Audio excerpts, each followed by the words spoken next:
World Junior Championships of Ultimate Frisbee here in Birmingham. Now coming to the final standings. Get out your barrels. It's time to cement some final positions here in the Open Division. Our first of the medal matches today. It's going to be a bronze bottle between the Italians and the Canadians. And my goodness, isn't it going to be an affair? Can they pull themselves up after their semi-final losses, dust off the dirt and claim that last piece of silverware on the bottom part of the podium? Myself, Hannah Pendlebury, alongside Benji Rees. Benji, talk us through your expectations for this one. It's tricky because it's the game nobody really wants to be in. It sucks to get all this way. 3 of the 4 teams left get medals, and you are the last team left out. It's a horrible, horrible feeling, but it's a tricky thing as well, because for the first time this week, these teams have a really short turnaround. Generally, it's been a pattern of you have, for all these teams, 2 games a day in most cases, 1 in the morning, 1 in the afternoon. You get a good lunch break in the middle, plenty of time to cool down, relax, recover, get some food on board before you start warming things up again. But I mean, it's not even been a couple of hours really since especially the Canada game wrapped up, and to pick yourself back up and immediately get out there to go again and leave it all out there on the field is a tough task. This game, more than perhaps just getting out there and playing your best ultimate, it's about enjoying it and getting it done. Canada will rely heavily on Carter Bayer. He was huge in their semi-final match, even though they came out on the losing side. I mean, look at that. 27 goals and 14 assists. He's a huge part of their offense. Well, and looking on the other side of the things, keep your eyes peeled for Giorgio Bavia, who is also having himself a fantastic day at the office. Of course, it was difficult to ascend past the USA Open team, but a very respectable final score of 15-8, better on their previous attempt. And Bavia getting 5 total on stats board, 2 assists and 3 goals in that match alone. One of the reasons why Bavia is such a valuable player is similar to Bayer. He's a really good finisher, but he's not just a player who will kind of keep quiet and then when you get into the red zone, bang, he's there. He is a key part of the offense in working and getting it to the red zone in the first place. Italy, by the way, beginning the game on offense in the white. Well, Canada with the more difficult side of things, just trying to come out, keep things nice and smooth. Talking to their coaches ahead of the game, they said they gave their players a remit to feel the feelings and then move forward. Creed on the far sideline and just trotting through casually as Dagler. Like he's just going for a bit of catch at the park. I think the Canadians may be calling some double teams there. A lot of these Italian zones have a very, very tight front set indeed. This one does seem a little bit looser, but it's less about creating direct pressure on the handler and more about sagging and just clogging up downfield spaces. Well, Boland there eventually pops that reset back to Ray Chura, who 100%, I think we can claim it at this point, has the best hairstyle of the entire tournament. It's certainly the most hairstyle of the entire tournament. It's very rare that you get to use flame haired literally rather than just using it to mean someone who's got ginger hair. Indeed, well, it's hair tattoo from his local city, which we found out from his father Ash, who's one of the volunteers at this tournament. Of course, massive thank you to all of the folks giving up their time to make this event happen. As we have a relatively dull section of very patient zone offense. Not really too much moving from the backfield. It's just the arm of Boland just trying to go for his target selection downfield. And again, it's methodical, I would say, so far. There's a discussion about whether or not the number 2, Alessandro Pericoli, is actually the required 3 meters that he's supposed to be away. Back and correct the position. Okay? Sorry? He start the game, he said double team. Yeah, so double team and this the first time you said it. So game shouldn't stop. So that's correct. If we call double team, we should correct and play on. However, if he felt that you didn't correct, he is welcome to call a violation and stop the play to talk about it. So now we've had a conversation. No, you just call double team and it needs to correct before the stall can resume. Second time I do this. Yeah. Okay. So are we happy with our position now? Can we carry on from this position? The stall is going to be on 2. Katie Allen and Oliver Brown of the game advisor for this game, and you heard Katie Allen there just providing some rules clarifications.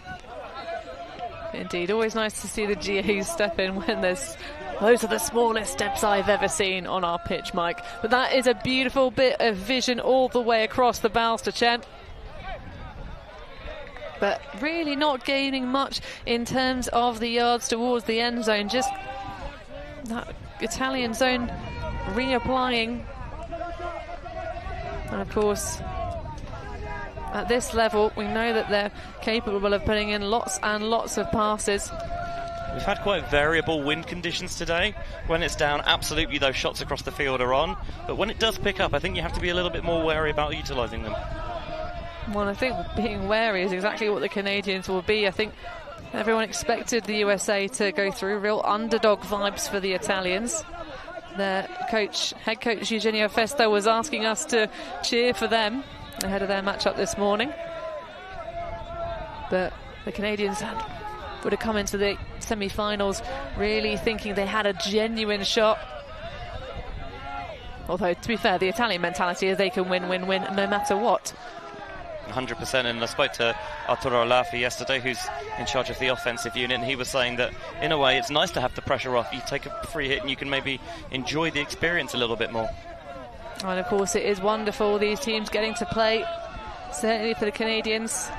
They only get these every 2 years, whereas the Italians of course had that absolutely stifling, almost oppressive matchup against the French and the home soil, the European Youth Championships in Padova last year.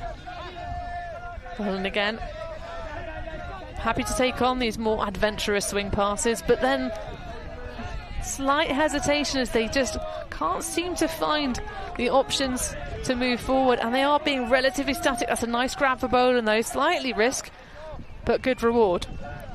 And that one is spoiled. Foul. The strip call, but Tommaso Zani, you've got to go for them. I'm not sure whether Degler necessarily had full control, but he seems to be indicating that he had a big old slap on the back of his hand. No, bro. I think. Can we ask his perspective? I touched only. I felt my hand hurt right now. It's hurt. I don't think so, bro. I really sure I touched only the disc. Can you see, bro? So, from my perspective, your hands were very close. I know they were both moving on to the disc at the same time, but I could not see whether you had hand first and then his hit you. So let's. Okay, guys. Yeah. Okay, guys. You've got a perspective. You've got one. It's too close for me to tell. We're going to contest. Yep. Okay. Let's send this back. What's the stall? Okay, great. Let's go.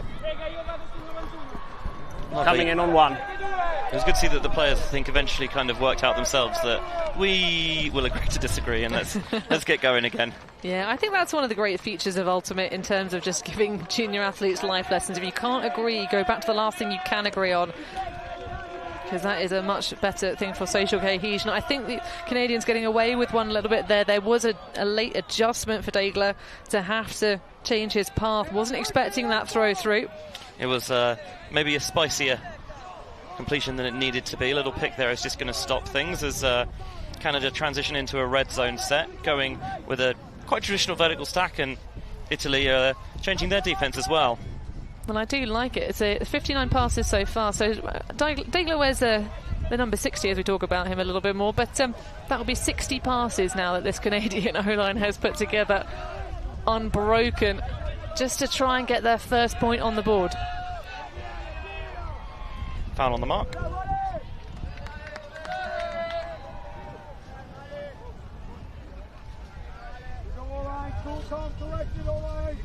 Still, can come to me. How are your hands up here? Okay. Like this? What's the call? Foul. Okay. So you're calling a foul? Yep. What is your... I think I'm standing still, Okay. and he's hitting me with moving his Okay. disc. Your hands were not still Would you up like here. my perspective? Sure. From my perspective, your force is very close. You've been straddling and wrapping quite a lot, and here you are generally too close. Okay. In this specific instance, I didn't have a clear view, so you're welcome to agree this one. Yeah. From there. Let's make sure we keep this position and keep this space, okay?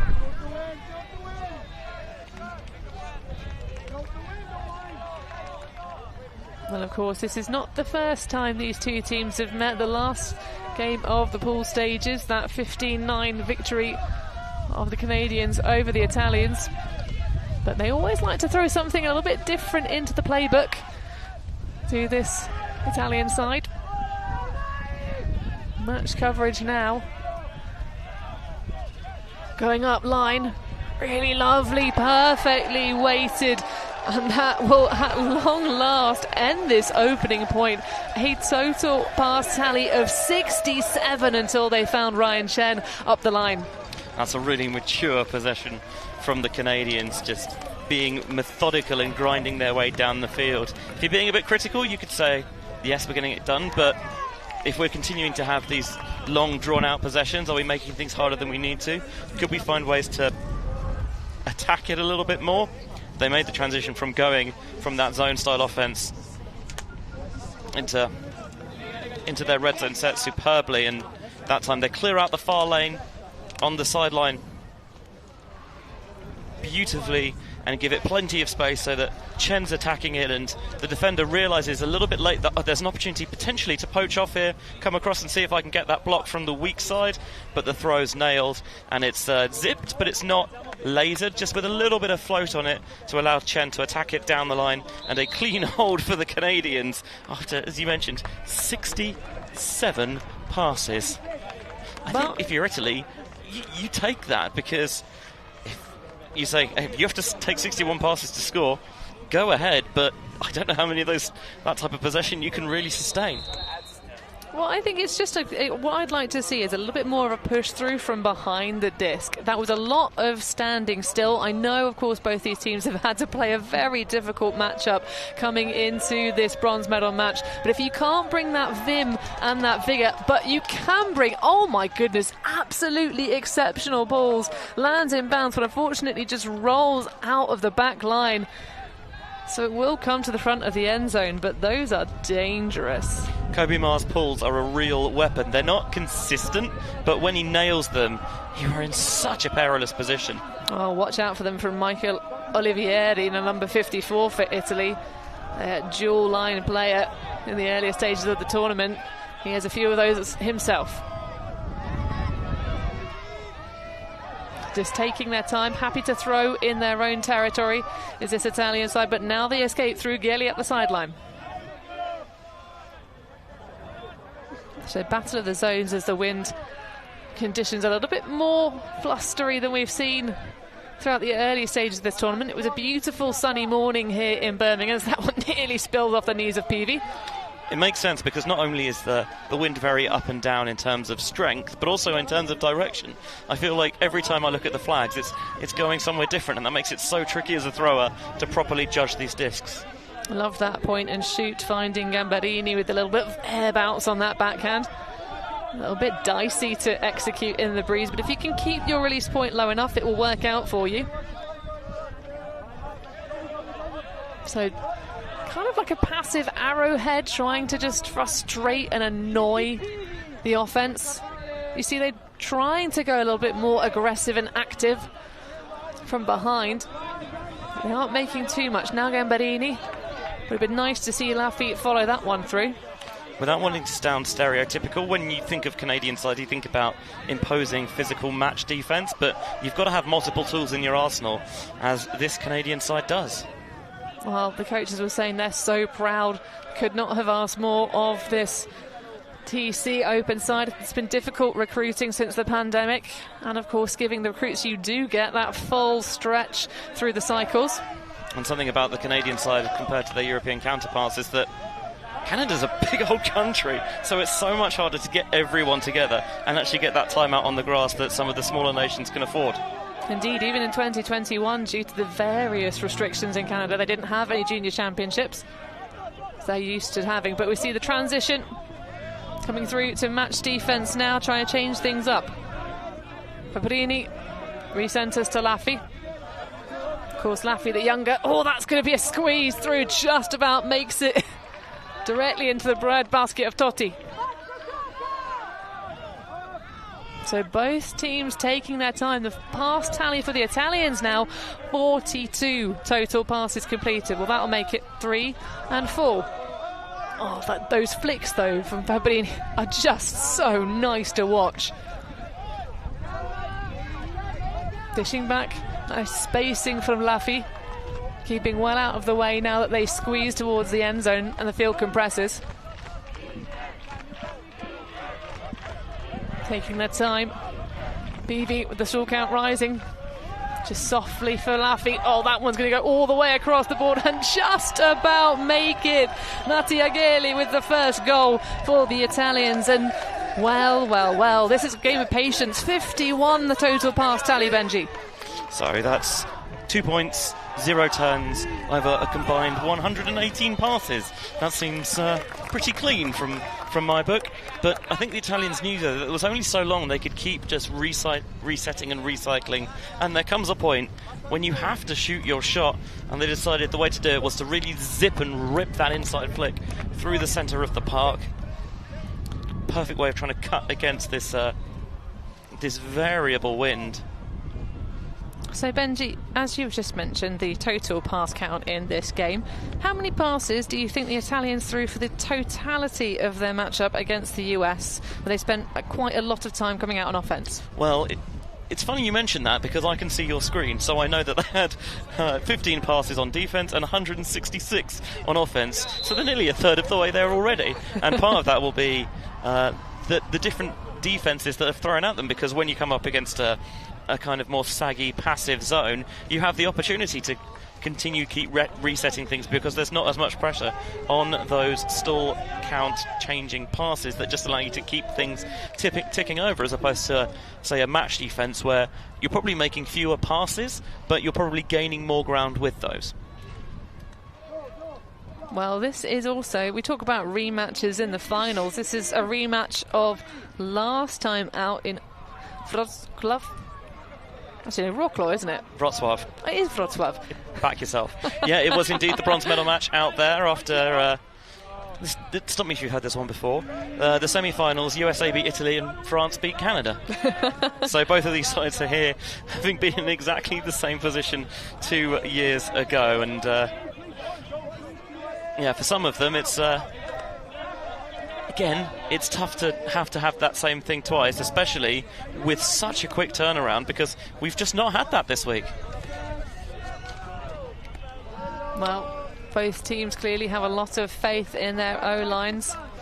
And this is a bit more aggression moving upfield for the Canadians, kind of putting a bit more pace underneath it, going some of these more crash-type movements from behind the handler set, trying to go towards the cup.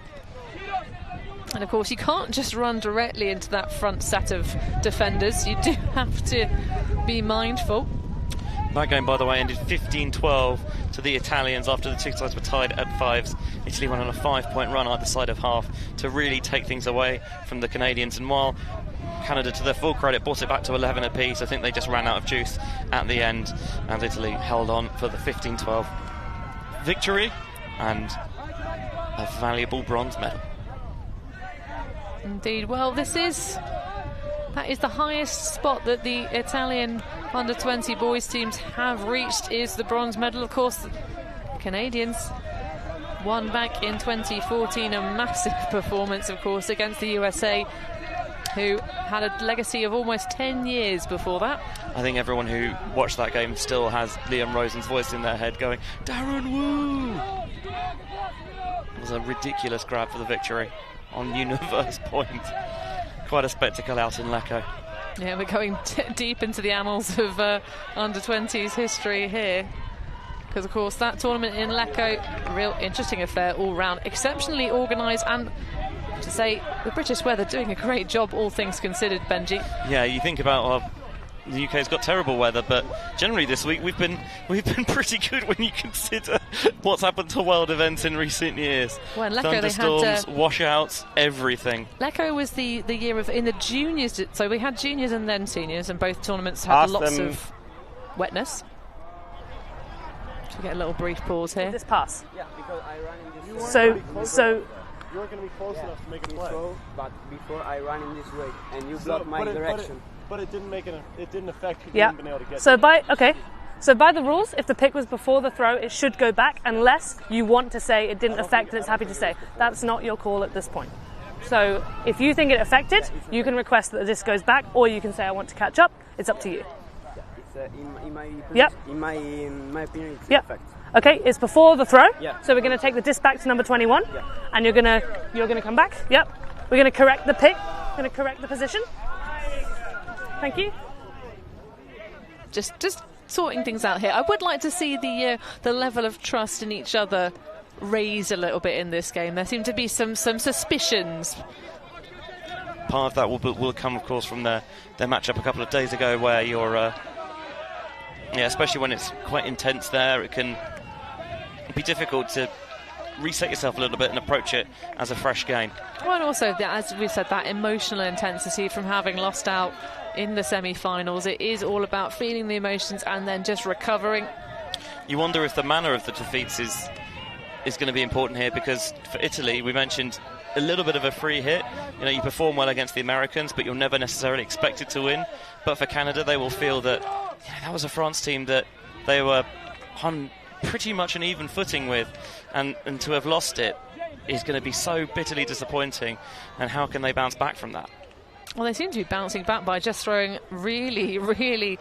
I mean, it is structurally perfect, but very dull offense against this zone, and I'm really, really here for it. I don't know if I'd call it dull necessarily, but it's... I'll use the word is. workmanlike. It is. This is the thing. It's just so... Just like there's not really a moment where it gets too spicy. Although, of course, the commentators curse, we get that moment. The last pass syndrome, Ben Bolin. Well, that is maybe that frustration starting to creep into the grey matter. Yeah, usually they've been pretty good at just resetting things, keeping it ticking over. But Ben Bolin, I think he just got fixated on the end zone for a touch too long, didn't have enough time to turn and activate a reset. So I thought, my blades have been pretty good. I back myself, but with the wind really pushing against it, that's such a tough throw.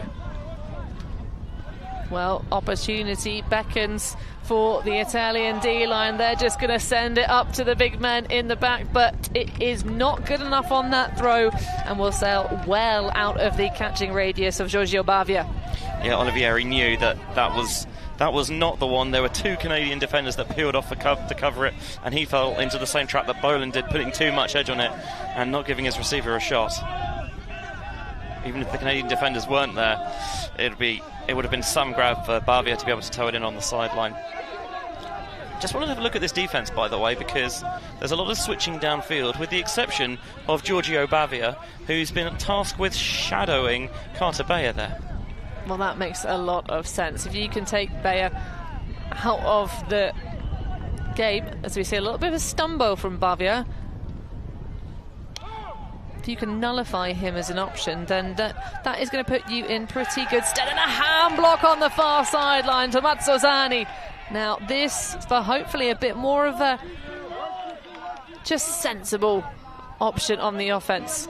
I'm really surprised he didn't take the under there to Cerrone. He was wide open.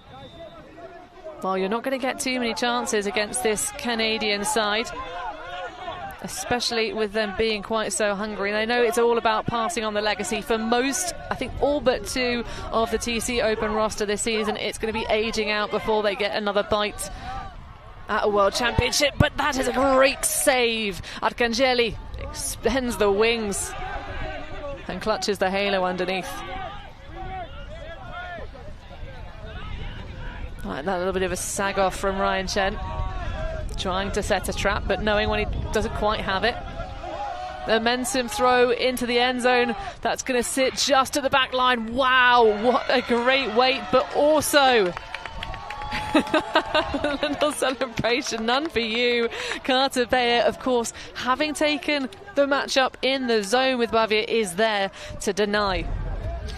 I like backing your receiver, and Bavia is a big man to back, but he floated a lot, so there's too many players under it, which means that Bavia doesn't necessarily get a clean shot. And fair play to Bayer, because he's a real physical specimen. Long, huge wingspan, and he got straight up over the intended target to get Canada the disc back. This is their third possession this point now. Yeah, that was a little masterclass in final movement underneath the disc that's going to come and sit and sink like that. Really dynamic vector taken. Call on the throw, I think a travel on Ray Chura. France scored a couple of these actually, not necessarily just against Ray Chura, but Boland as well. While after they catch it, they seem to do like a little jump. It's just to steady themselves, and a lot of the time I think France was saying that you've not actually taken off by the time you've caught that, so you're just giving yourself a little bit of separation and extra momentum to drive into the throws as well.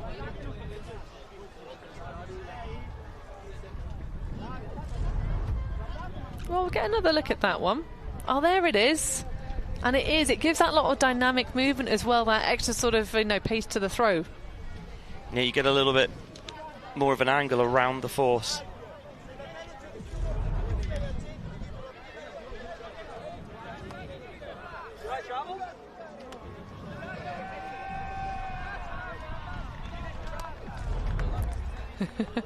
Well, so contested. So where was the stall, please?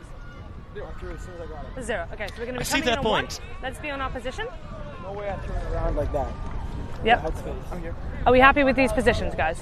What? Is everybody happy now? Yes? We're going to be coming in on 1. Okay.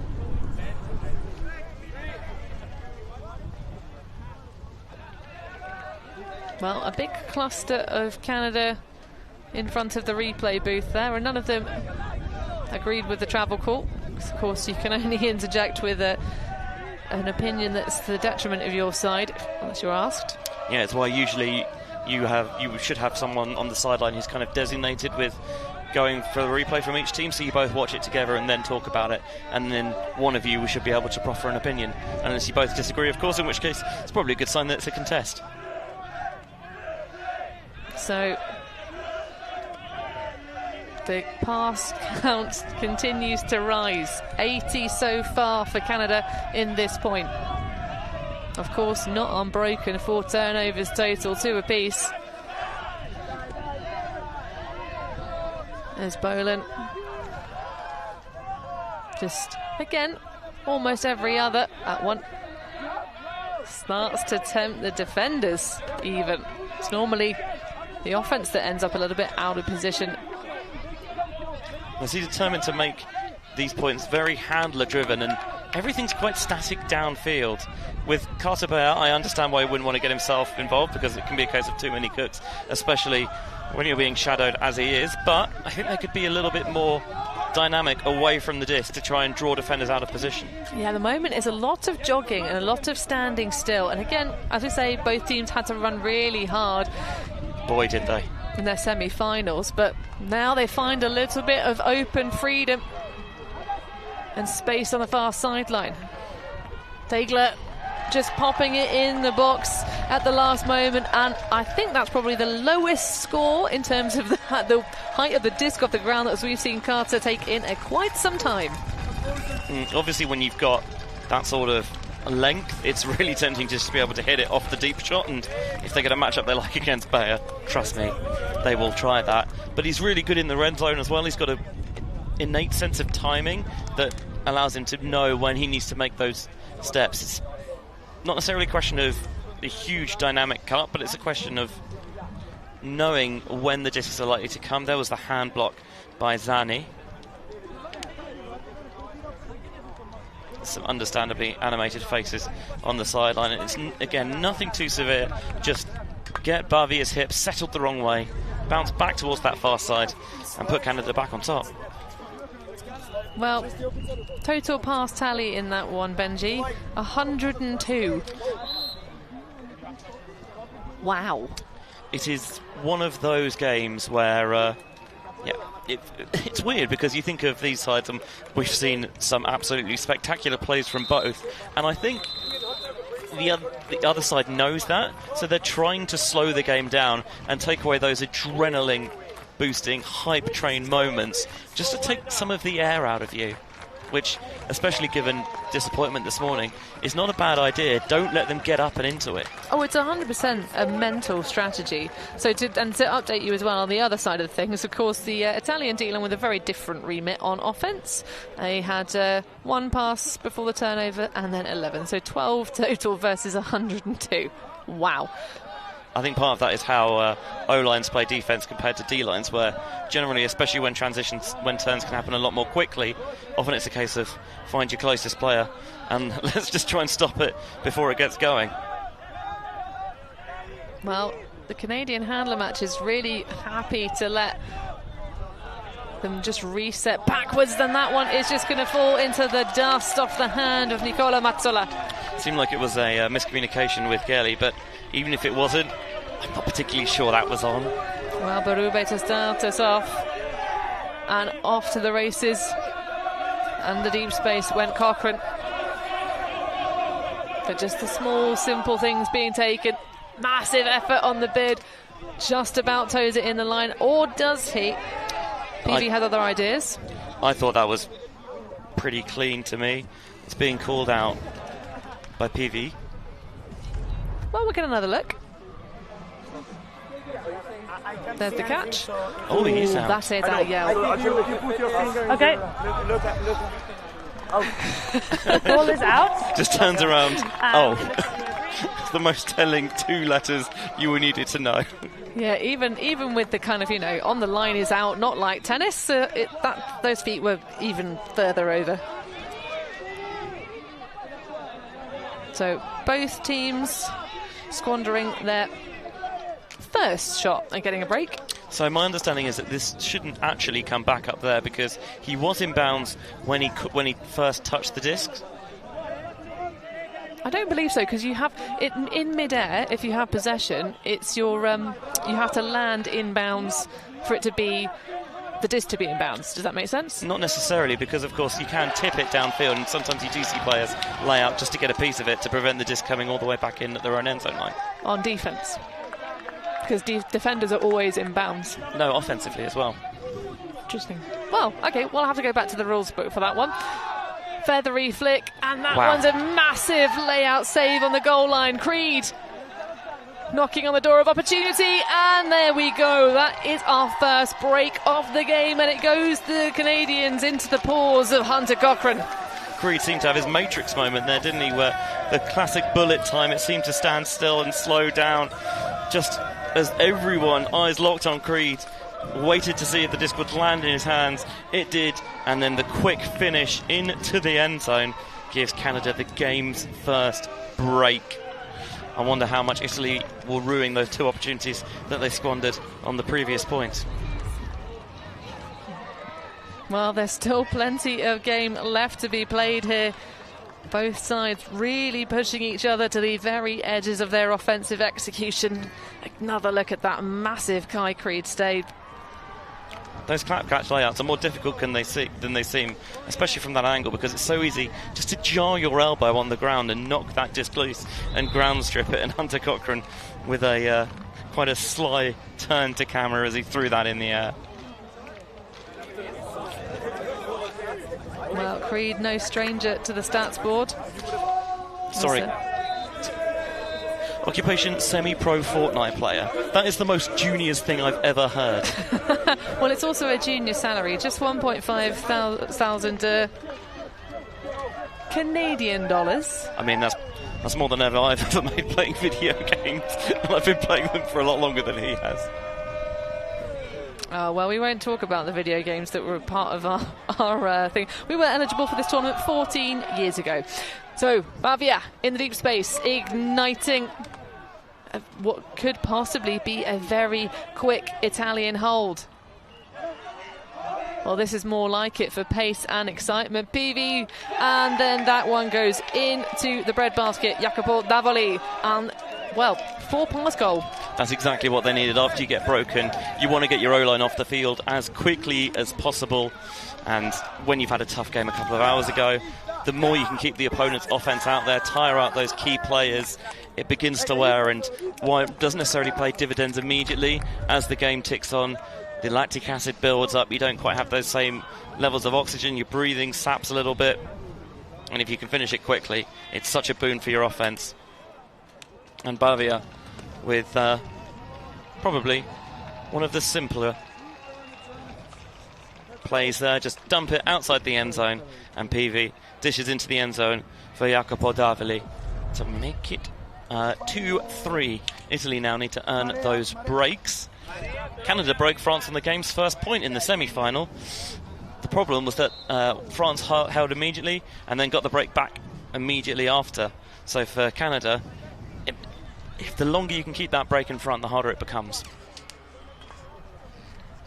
And of course, the hardest job coming into this match is indeed for the Italians. They did not start the game on offense, so trading breaks and trading scores is not going to be enough in this match. They have to go that extra nudge over the tape.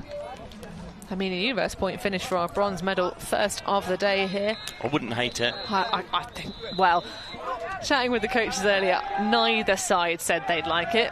But that's what cuts us above the coaches. We have no partisan. But for the people. Yeah, especially, of course, this being the free game. And if you're enjoying this coverage, well, we've had a bucket full from this championship, including finals tomorrow. You can catch all that by grabbing a subscription or an event pass at ultiworld.com. On the far sideline. Oh, nearly the steal. That was a little bit risky. And thankfully no hit, but Boland now on the goal line. Has Bayer dancing in front. And a little sink at the tape. Wow, honestly, you blink and you miss it, that one. And there's still a discussion about some of the physicality of the game. Bayer's still all smiles. It was clear what the plan was there once Boland had the disc.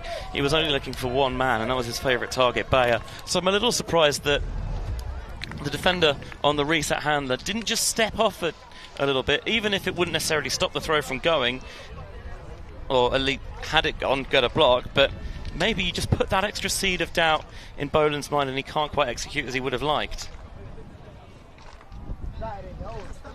But it's the 54 Olivieri, eyes locked on his matchup, and without kind of the head up motion there, the hips a little bit more opened, it's tough to make that adjustment to step off. Well, Ben Boland gave us our first turnover of the game, but flying high for this Canadian side.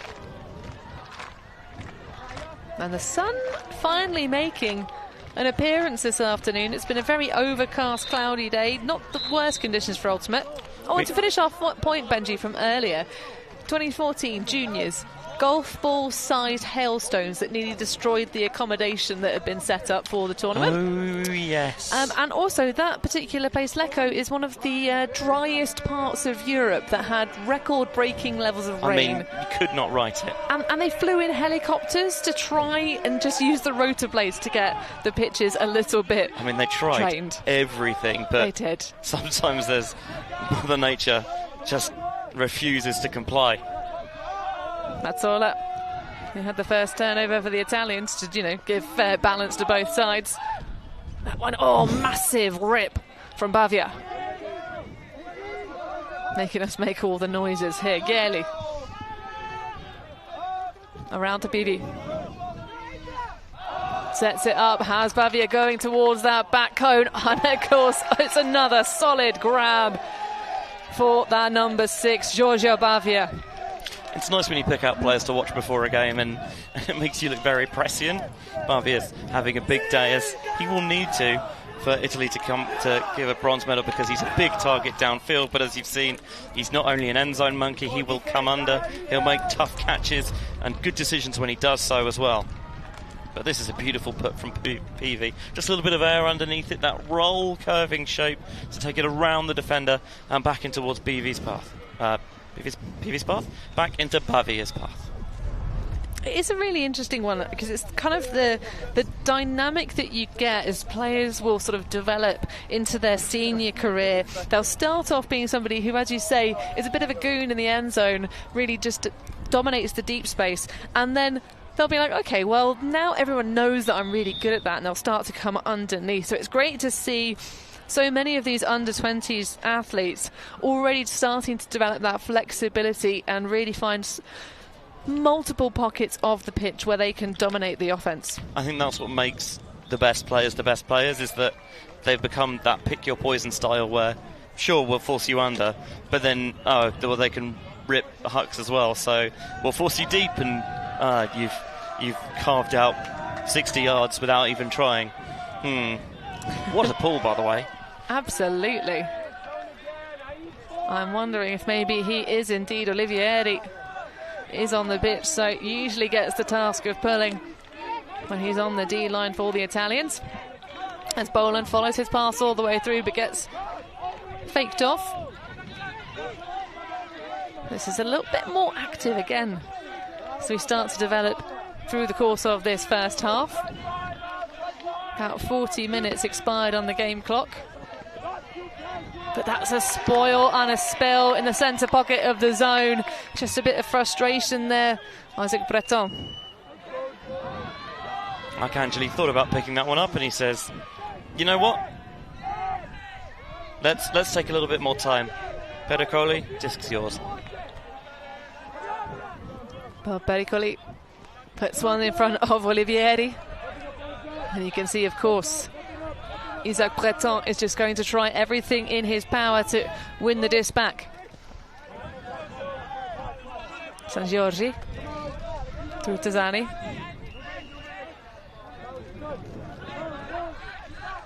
All the way around, but oh, that's a great little bit of repositioning from Owen Dagler. Yeah, he read that beautifully and undercut it so much that the path looked like it was intended for him. Well, there's plenty of contrast between the white and the blues of these shirts on these athletes. But after a long week of Ultimate, this one is just about the mental fortitude. Machira popping back all the way around that one.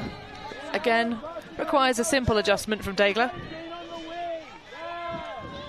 Just always got to be mindful of those feet as we get towards the sidelines. We've had a couple of athletes on our showcase field get unstuck whilst playing against zones. They've put a spy on Carter Bayer again. It's Franco Arcangeli at this point. Yeah, and you can understand why. As I see, well, now that the wind has completely dropped, Benji, it'd be lovely if they actually spread out those handlers set a little bit more aggressively, because they are moving through from the back, but they end up quite clustered frequently.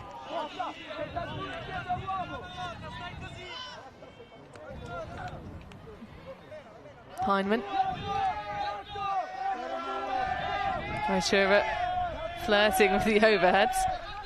And by which I mean just throwing it just gently over the head of the mark. Now Breton in. That one a little high, and that's just a bad landing. And I think we'll go to break for a moment. Just let the medical team assess on the field. We'll be back with the action from this matchup shortly. For the first time in 8 years, the WFDF World Ultimate Championships are here. The best athletes from 23 countries across the globe are headed to Australia to represent their nations in a competition for pride, prestige, and gold. Ultiworld is bringing you exclusive coverage of Worlds from the Gold Coast. See who is truly the best in the world. It all starts August 31st.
Well, back in play, Kai Heinemann has left the field. He was standing to leave it, but that was a nasty landing. We won't be looking back at that one.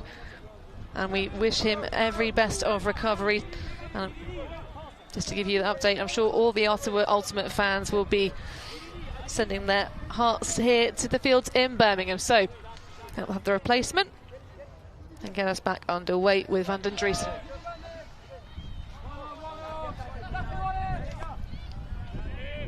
Poland now able to see Canada's vertical stack offense. Very far away from the hand set to let them run a dominator, and that is a fantastic layout grab. Carter Bayer, and that will mean a lot.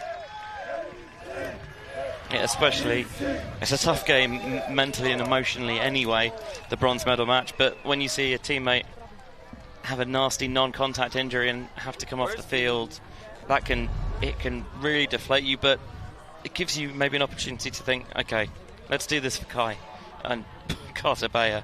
That is great feat for a big man, getting really low towards the ground just to scoop it before it hits the turf, and you can see the adrenaline is coursing through his veins. Well, does it course through your veins, or does it course through your nervous system?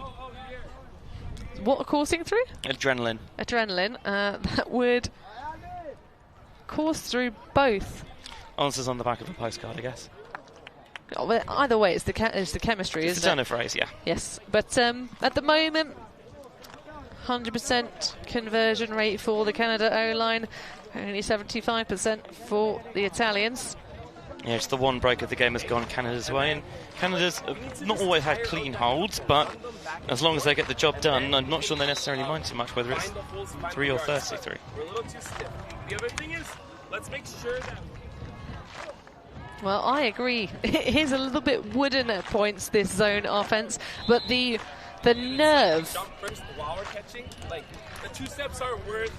Wow, we like to hear from coaches.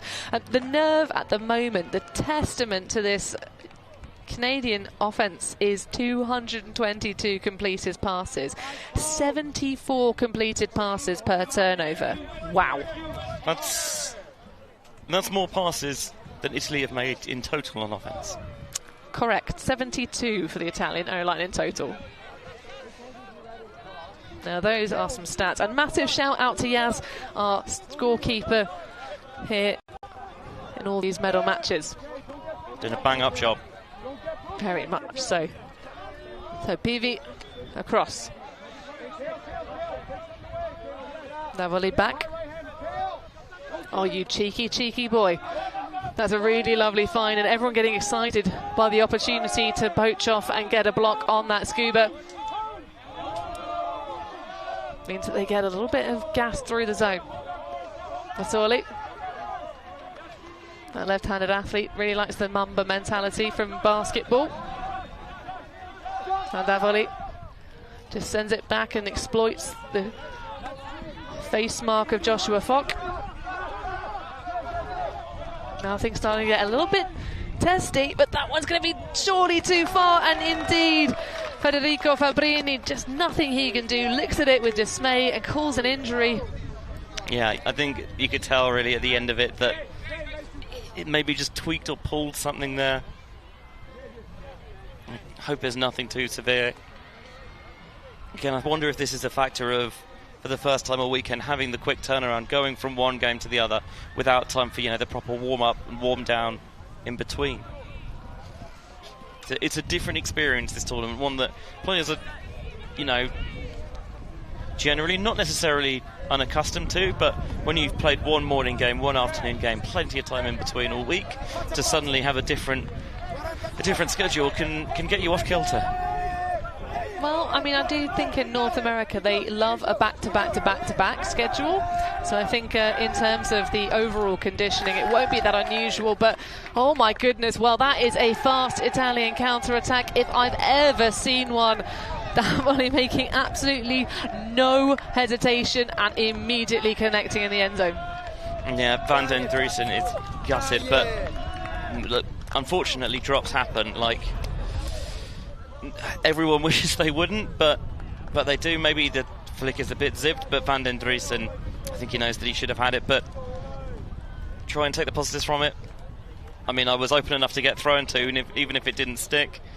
And, hey, I'll give myself more opportunities as the game goes on. I'll get a chance to put it right. I'm sure next time he goes out there, his teammates won't have any less faith in his ability to do the job, as they should. And, of course, getting the consolidation from the coaches. We have Of course, a wonderful coaching set for both sides. On the Canadian side of things, it's head coach Rob Grundy, Habib Atala, and the assistant coach you saw there just on your screen, Alexander Lamb alongside as well. And for the Italians, Eugenio Festa, Arturo Laffi. And a timeout on the field here, just going to give some little extra thinking time for both sides. Well, those Italian coaches, they are masters of the game plan. And of course, a little bit of extra little flavour, because a lot of the teams here have been saying that one of their favourite features is getting to see all the different styles and all different cultures and languages here at the World Championships, because for many athletes it is their first time at the world stage. I'm sure we'll see plenty more of them as the years go by. Remember these faces, folks.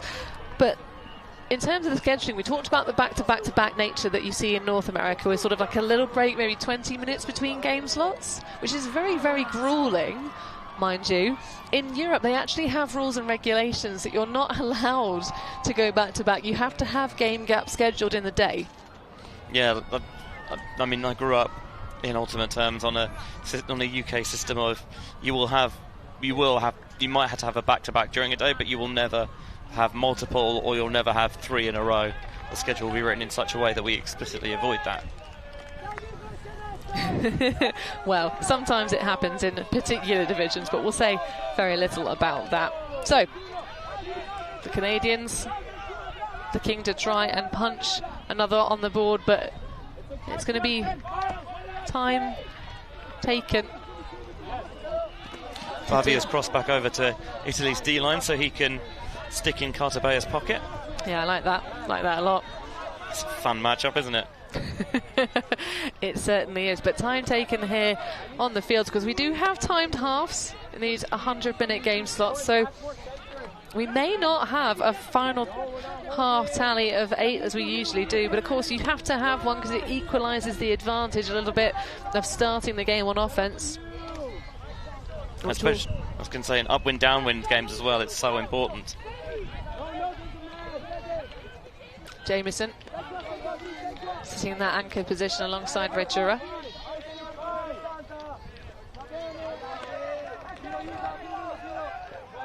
Well, this is looking a little bit stiff again, as we overheard the Canadian coaches talking about.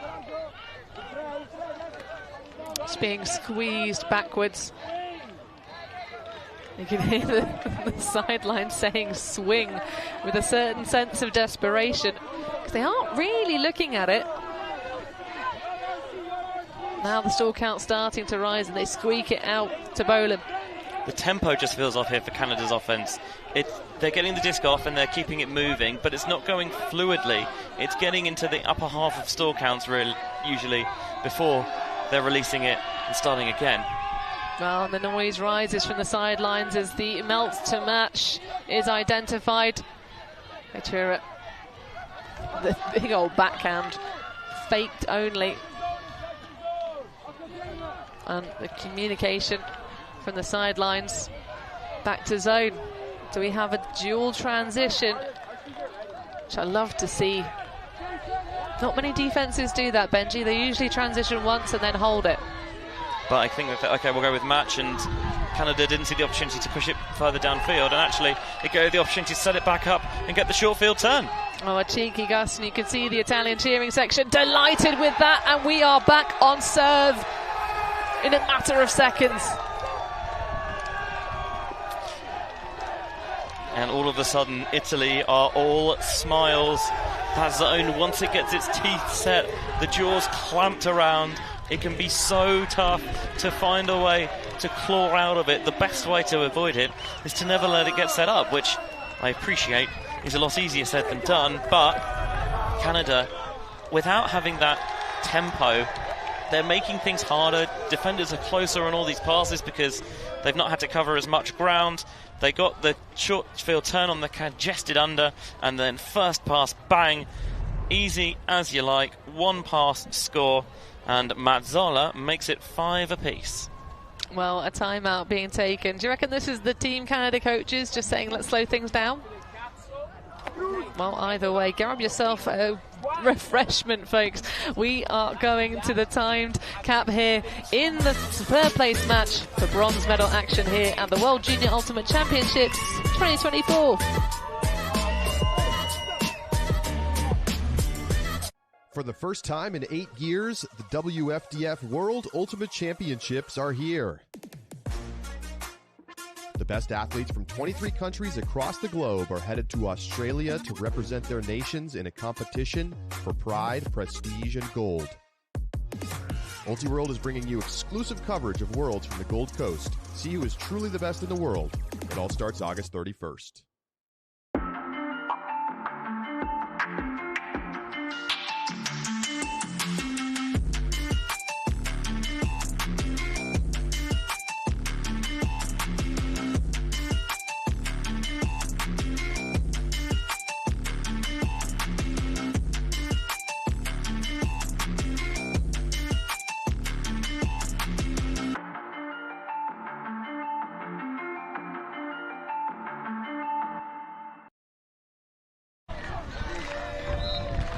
A little bit of jersey trading action here at the World Junior Ultimate Championships 2024. If you're only just joining us, well, welcome. We'd love to have you. Of course, this game available for free on YouTube. And if you want to get the rest of the action of the tournament, you're going to have to get yourself an event pack as we get this very eventful game in front of us. The Italians finally winning the break with that last reflex out and into zone. What jersey have you got your eye on, Hannah? I mean, the volunteer gear again looks pretty cool. I do really like the aqua colour they've gone for the volunteers this year. It's, as he says unbiasedly, pretty snazzy, although I must say they're taking a leaf out the fact that everybody wanted the tournament staff stash at the under-24s. And of course we talked about how for a lot of these Canadian team members it's their last cycle at the U20s division, but of course it's under-24s next year in Spain, so perhaps you might see a couple of them making their way onto that roster. But this is again just a game of how many passes can we hold on to. Will it be a score or another of those turnovers? Very, very few, very high quality games so far. 27. And there's the spoil. Well, that's a man who's not really been involved in any of the turnovers so far. Carter Bayer finally coming under some pressure. Bavia towards the end zone, and that's a narrow miss. Clean defense, loads of pressure. Giorgio Bavia can't deliver. what was done well there by the Canadian defender, who is, I am very happy to say, actually I've lost him, but it looked to me like it might have been Kai Heinemann, which given how nasty the knee injury looked, to see him back out there is wow, he must have been made relief. of rubber. That's I'm really, really pleased to see him. Yeah, the replay looked a little bit sticky.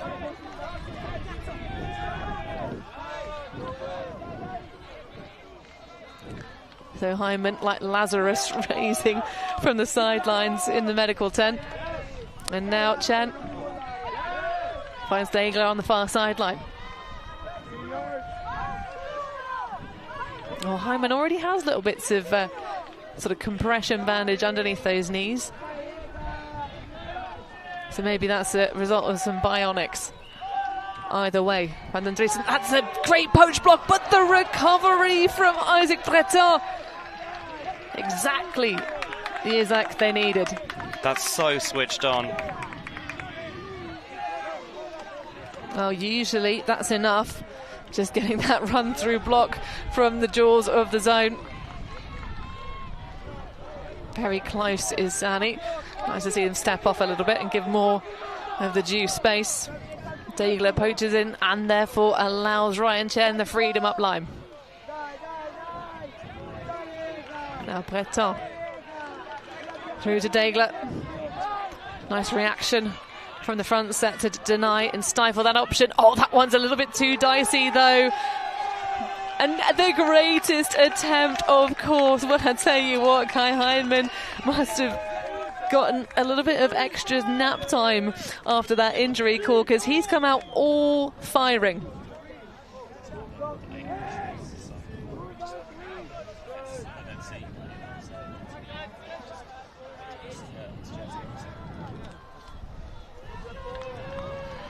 Italy will have the disc with a chance to take what would be their first lead of the game. Well, they've got the full stretch to do it, and a timeout being called. No surprise. They do like to come back to their coaching set to have a little think about it. So no store on the disc, so they can put whoever they like, but Michael Olivieri throwing it to the clipboard. What I liked is that they didn't walk it up and then bang immediate timeout. Just we'll swing it first to get it in a more neutral position. So what do you reckon to the set we're going to see out of the Italians? Hostak? Grip it and rip it. He says injudiously. Injudiously. That's not a word. It's an enviable field position. You do have, of course, the full stretch to go, but central, so much easier to isolate in lanes. Yeah, you give yourself both sides the full width of the field to work with as the tournament goes into its closing stages, of course, as well as this game going on at the moment. There is the mixed bronze medal match that is just getting underway on field 2 between Hungary and Singapore, and then we've got the women's bronze medal match later today, which will have Italy and Canada before the gold medal games tomorrow. And if you want to watch them all, then the only way to do so is to grab yourself either an UltiWorld event pass or a full UltiWorld subscription, and that helps support all the wonderful things that go on there, so you can get coverage from not just this tournament but all the big WFTF events worldwide, club and college Ultimate out in the States, and support the various dashing and intelligent writers they use as well. So ultiworld.com/subscribe is the best way to do that and get involved. Indeed, Benji. It's nice to have the event passes as well, though. So, of course, some of the fans watching, it is just because these are people's teammates. They're sort of, well, I suppose if they're your teammate who play Ultimate, then, you know, why aren't you doing lots of tape watching? However, sort of family, friends, colleagues, fellow students. And the advantage of getting an event pass is that it means you get access to all the games, which you can do with an UltiWorld All Access subscription as well. Indeed, we spoil you folks by bringing you so much coverage from these events. And this is a case of me putting my money where my mouth is, because I am indeed one of those who has an UltiWorld subscription. Why do you sound so awkward about it? Well, because it's a long story. Well, that is a long throw with so much hang time underneath it. Degler in great position. There's going to be another opportunity for it, but no, just because his body is in the way. Well, they did indeed grip it and rip it. I don't mind it for yardage with the direction of the wind. Still decidedly diagonally left to right, near to far side on the field. Yeah, the Canadian offence, and actually both offences, to be fair, are getting stuck in the mud a little bit more. Possessions are beginning to draw out as those last reserves for this last game of the week begin to run dry. Well, I mean, the Canadians going back to the well to find more energy for passes. Their total tally now on the O-line, 316. Wow. And how many turnovers for that? Just the 7. So we've actually just still staying at around 45 passes per turn. On the one hand, you can say, you know what, we're completing such a high percentage of our passes.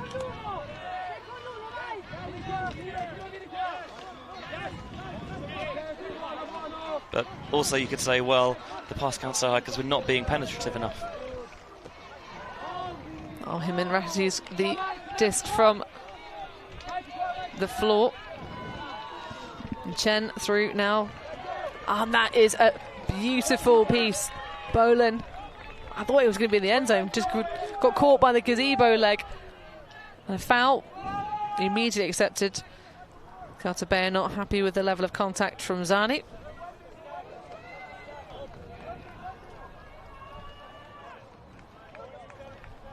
And look how close those Italians are, trying to challenge the Canadian handlers. Transitioned already to match, but just poaching off to try and assist, and a little jump over the end zone line for Ryan Chen this time. I have to say, after we saw Hinman leave the field, my heart's in my throat a little bit every time they jump over the lines. Yeah, because something as innocent as just going for one of those exaggerated jump-ins, an awkward landing, and you can do yourself a real mischief. But here Canada just playing it coolly outside the end zone and utilising the leap and the fancy footwork. I was going to say on the footwork, that's like a jab step hockey cut, isn't it? The kind of, you know, the way you twist and turn when you're skiing. Sure. It's like it's that position, that dynamic position.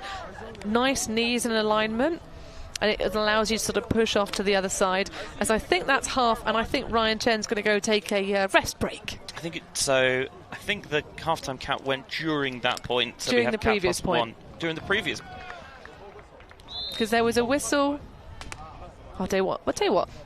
Well, we'll actually ask the people who know, our volunteer scorekeepers and game advisors. That would be a sensible thing to do.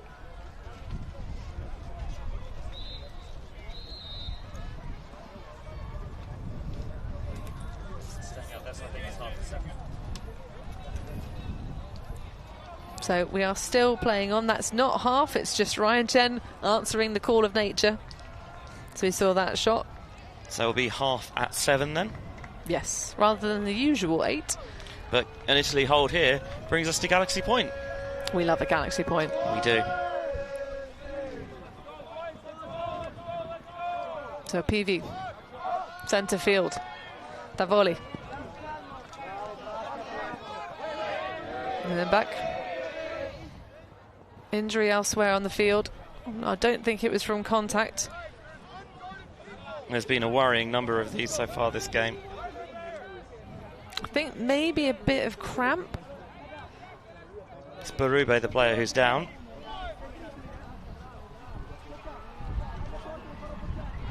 It's turning into a real war of attrition, which is not something either side would have wanted for themselves or their opponents. It sucks to be in a game where you see people get injured. Well, 3 is a bit of a magic number for Berube. Took the 3rd place at Canadian Nationals with Ignite. But we'll take a brief moment of rest here, just while he's attended to by the medical staff. But don't go anywhere, folks, because of course this first half will conclude. But will it be within 20 minutes? Who knows? Find out after these.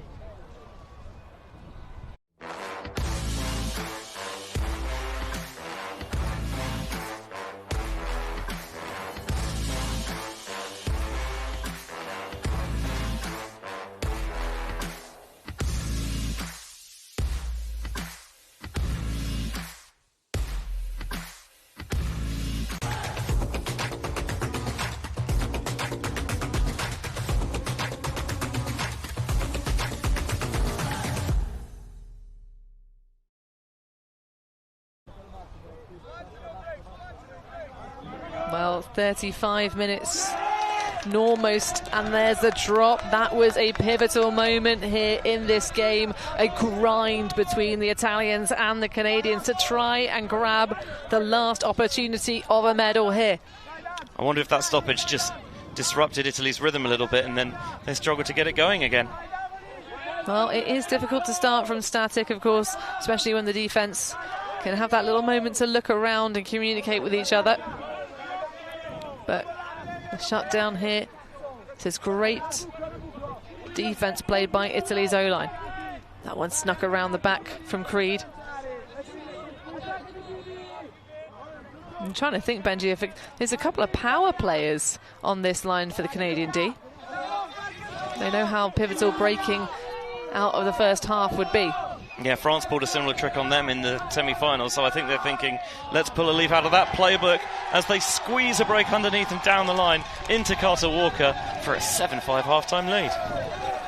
Well, that is quite the statement, and relatively quickly as well. I misread the game clock coming out into that break, and it is indeed half-time with well over 70 minutes expired of the 100-minute time slot. So a really just grinding game, taking every tooth, every moment here.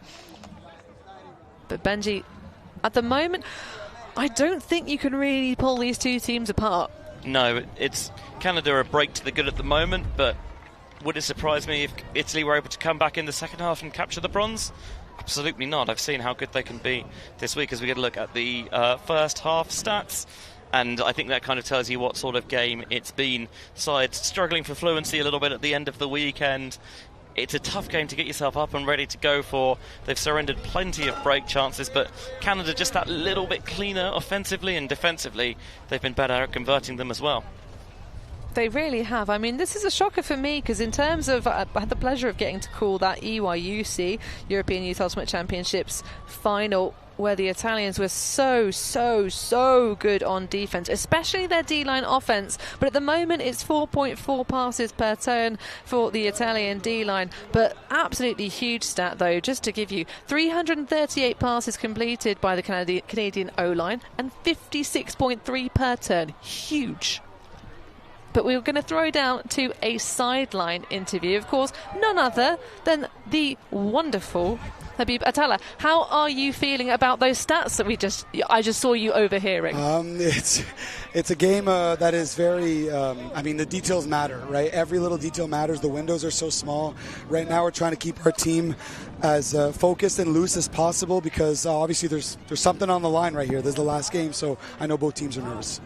How do you, after what was a tough game this morning, it's the first time all week where you've had such a short window in between fixtures. How have you been able to kind of get everyone wound down and then back up again in that time?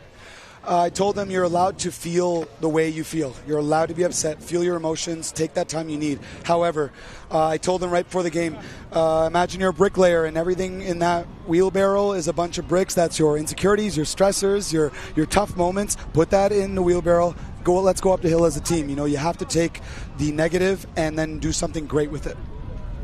In terms of kind of your mentality as a coach then, those are really sage advice, and obviously yourself in your playing career you've had lots of adversities to overcome, but what does it mean for you, this group of individuals coming together, because many of them will be aging out next year? It means everything. I told them I'm going to do my absolute best to make sure you leave with the hardware. You know, players, we tell them all the time, do your best, run your hardest, try your hardest. Well, I'm going to do the same thing. I don't want you to go back to Canada without hardware, so let's do it. We know that you're trying to carry the torch for the next generation, especially after the troubles you had recruiting during the pandemic. So credited performance in the first half. Absolutely outstanding offensive nerve. And good luck for the second stage. Thanks so much. Thank you. Well, the pass tally high for the Canadians, and they've edged it out here, taking the half 7-5 over the Italians here at the World Junior Championships.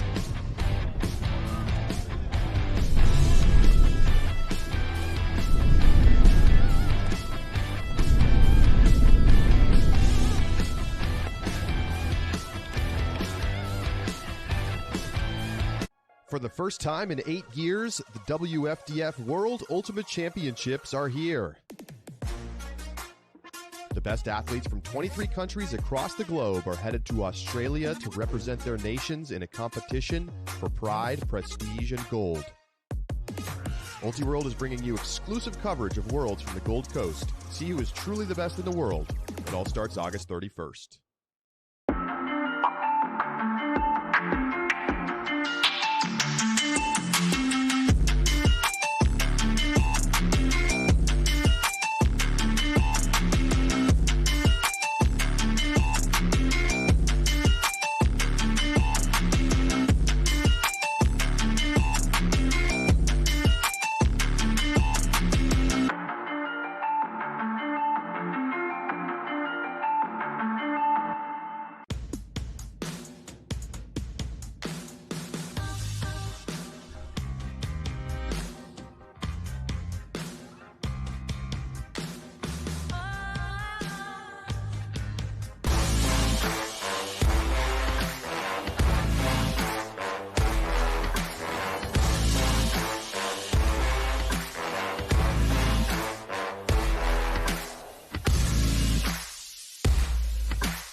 Well, playing for almost half his lifespan, Owen Dagler is giving us a little bit of a display of his capabilities here. First season on Carlton Ultimate's cut team, really making an impact, cutting through all of these many passes for the Canadian O-line. Here at the World Junior Ultimate Championships 2024 Birmingham, it's a relatively typical British summer day here at the Moor Lane Sports Complex, but we are delighted to be hosting here in the UK. Fantastic LOCs, fantastic volunteers, but the most important thing, Benji, it is fabulous ultimates. It is indeed. We've had a bumper week going into the brackets. Here how it looked for the Open Division. USA knocked off Japan. Italy beat Great Britain, France over Belgium, and Canada over Switzerland in the quarterfinals. In the semis, Italy went down 15-8 to the United States, and France made it back-to-back finals at this level with a 15-12 win over the Canadians, which is why Italy and Canada find themselves in the bronze medal match now, and it's why you won't want to miss the USA versus France rematch in the final tomorrow. Well, it's amazing to see how this Canadian team has come on across the tournament. We saw their first game on the opening day against Belgium. They just absolutely shut them out in the second half of that match. It was all about those adjustments, but of course the first stage of this match rather dragged on. We've seen much quicker performances, but it's only been dragging by virtue of the exceptional, exquisite zone defences we have been treated to. As we said, coming out of the first half before the break, 338 passes completed by the Canadian O-line, but they're going to be out on defence. See if they can take a break coming into the second half as well as out of the first. Fantastically deep pull.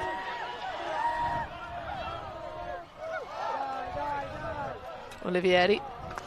As soon as you get one of those scorchers that pins them in the back of the end zone, it's funny how the sideline just cranks up the decibels, isn't it? Oh, you've got to do it, support it, back it up. Everyone senses it. Bavia can see the work rate, because there's an extra little bit of depth to the blue of the jersey on his back. Just going along that spine, picking up a lot of duty in this game, surely as well as in the semi-final. Laffy throws into traffic, and another player who is rarely going to leave the field, of course, Carter Bayer. Off he goes. And that will be an easy break for TC coming into the second half. Well, are we going to get that effect now? Those adjustments coming through for the Canadian defence. They are big athletes and they mean business. Yeah, they are rocking and rolling right now. It was disappointment in the bronze medal game 2 years ago for Canada. This time they look like righting those wrongs from Wrocław. Carter Bayer has been huge for them in this game. Commentating their semi-final with France, with Liam Grant, we were thinking about how they were not maybe crossing players over certainly as early and as frequently as we would have expected. And I think this game, maybe they looked at it and thought, you know what? Actually, that's something that we can probably correct now, and let's utilise those players, let them leave it all out there, especially because for a lot of them it's their last cycle at this level. Well, what a finish for them, if that is indeed the case. But the Italians, they are a relatively young squad, but all of the programmes here, they're representing in all three divisions, both of these ultimate nations. The Italians more of that cascading approach of having mature athletes sort of, and the middle section and the youngsters just passing that experience on within the same unit. Well, this is an entirely new unit for the Canadian U20 Open side. Don't see any returners from their roster from Wrocław, which is a bit of a mouthful for this stage of the week. And because Canada's such a huge country, for a lot of these players, you know, they've had a couple of training weekends, but really this is their first extended time together as a team. And this, you know, by the end of the week, you're still, in a way, figuring some stuff out. Well, and of course it is the thing of some of them have gone south of the border for their college careers. In fact, the scorer of the last point, Bayer, actually plays for the University of Washington. Oh, he's a Sun Dodger. He is a Sun Dodger. That explains why he's come to the UK. Well, Matsala underneath that one. Nice high grab. That is the rhythm that they want for their offence. And you can see the emphatic celebrations after you give up a break, what's the first thing you want? It's a clean hold, and that's exactly what Italy got there. And again, as they did not after their first break, you convert in with a single-figure pass count. It's like, good. Take a breath, get our offense off the field. Let's start getting the D-line on, see if we can get the break train chugging away and take a roll. Well, the big role in this Italian O-line, of course, we talked about the receivers, but Nicola Pivi has really been resetting the disc so frequently with ease and shooting those big balls to the men downfield. Yeah, got a couple of particularly preferential targets. Bavi is one of them, Mazzola another, and you can see every time he slices and dices and delivers, he is really feeling it out there, and that's good because bronze medal is a tough game to play, but if you can get yourself those good vibes going, it's so important. That time he takes advantage of the fact that the defender has a bite on the underneath pass, sees if he can get there, but he doesn't. It leaves him out of position, so there's no real pressure from a force, and he can really step in and put that beautiful voluptuous inside-out shape on that flick huck. What a bomb. Well, the 16-year-old from Rimini. 16! They do start them young in Rimini. Costa Rica, the program out there, and so many of them grow up not just playing plenty of Ultimate, but plenty of Beach Ultimate as well, of course, with the world-famous Paganello tournament that takes place every Easter weekend, a key part of the European Frisbee calendar, as it has been for over 30 years at this point, I think. Indeed, and we've played that tournament, haven't we, Benji? I have played a few Paganellos. How many of those could I tell you about on stream? That's not the point. It's all about the pasta at the opening party. That's, I think, the core memory for the juniors team, because of course that tournament, people don't talk about it, has a juniors division. Yeah, and I think in the past it's had multiple juniors divisions as well for age groups, and Costa Rica always send usually 3 or 4 teams. Spire on the far sideline. I don't think we were likely to see many of these top-line athletes now coming off the field. Oh, that's a bit of miscommunication and perfect opportunity for position, but going over the top is Isaac Breton, and that is an absolute posterizing grab. France got away with similar sort of things against Canada in the semi-final, where they put up contested and congested shots that you felt like shouldn't have worked out, but it was the trust and the faith they had in the receivers that won them out. And that time, again, it's back your players, give them the opportunity to make big highlight reel plays. And I thought for sure when this had gone up that Breton's out of position, the defender should have this all day, Andrea Sangiorgi, but the disc holds up slightly at the end and he gets caught too far underneath it, and you can see he's craning back, getting ready to jump, but for Breton his momentum's still going forward and he's able to accelerate and pinpoint that, rip it from above his defender's head and keep Canada just ticking over. That was absolutely wild. Wild, Benji. And talk about consolidation and kind of inspiring the next generation. It is indeed going to be him returning. There are 2 returning players that will be here for the next cycle of under-20s. He's one of them? For Team Canada. He is. That's absolutely bonkers. Jolly good. Nice piece to have returning, isn't it? A key part of your O-line. I mean, yeah. I mean, so 17-year-old. And the other returner, of course, is Leo Albert Kriegen. And that is the 16-year-old from he's just Moncton. 16, isn't he? He is. It's great. Like, there's a lot of teams this tournament have players who have got not just one. I've seen some who've got multiple cycles left at this level, and it's just testament to how much younger players are starting and how much more improved they are at that early age. Foul call off the disc, so that one might have to come back just for the stoppage. I think maybe that McDonald is saying that Peavy got away with a little bit of a push off there.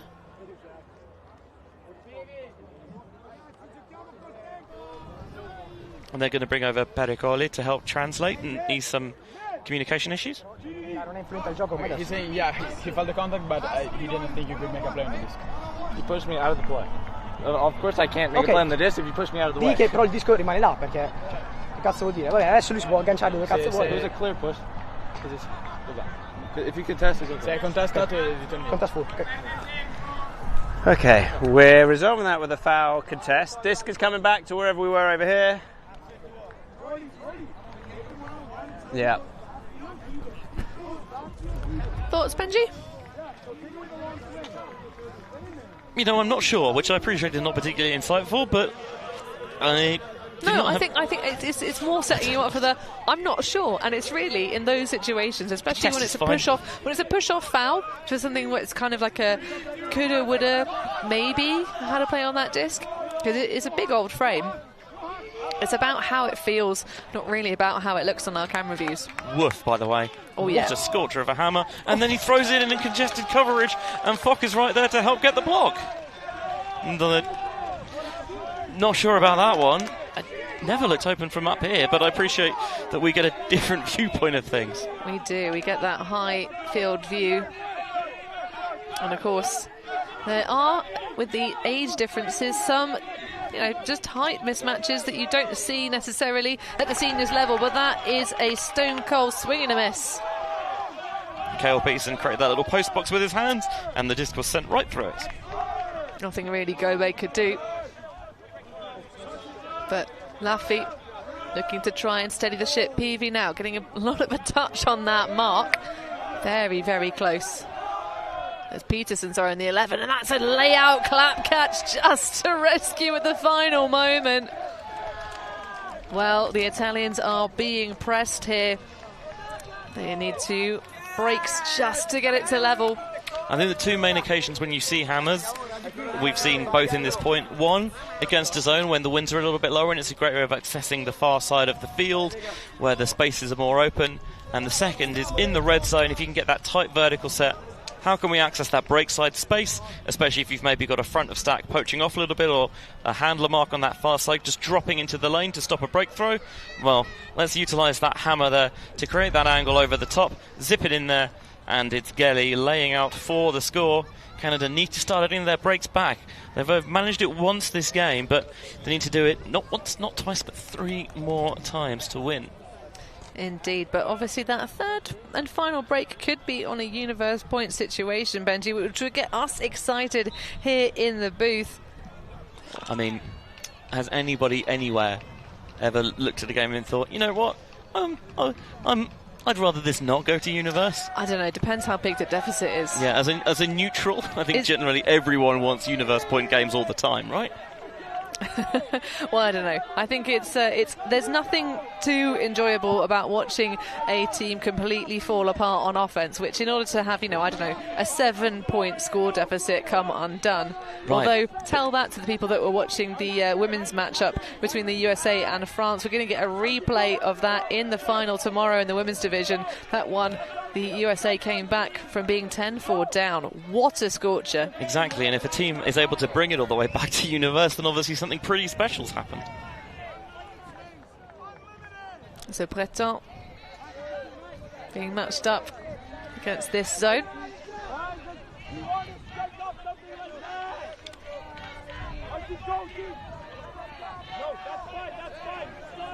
And it is indeed still this flexi 4 at the front with the matchup. This time it's Boland being taken out of the game by Mazzola. It's Boland and Bayer. Not so much an and 1 as an and 2. I assume you have to only pick one. But I think it shows the maturity of this Italian side that the coaches are really throwing some unorthodox looks and, trusting the players to execute them, and they don't seem out of their depth at all.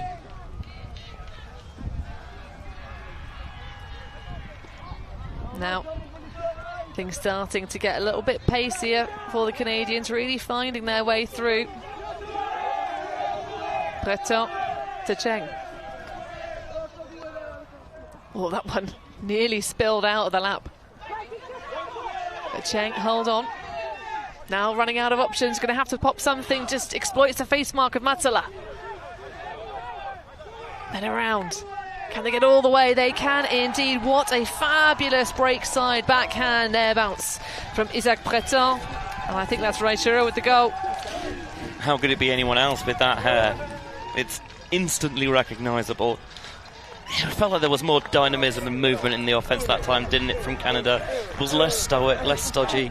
It was moving quickly. Still count never necessarily ticking up too high, and Canada, as you can tell, enjoying themselves, and it's the last time you're going to be here out here as a team. Yes, it's not the game you wanted, it's not the colour medal you hope to be fighting for, but it's great to get the last chance to share the field with your teammates that you've already been through so much with this week. Well, this would be a reversal of fortunes, as we already mentioned, from the 2022 bronze medal match. That was the Italians taking it forward.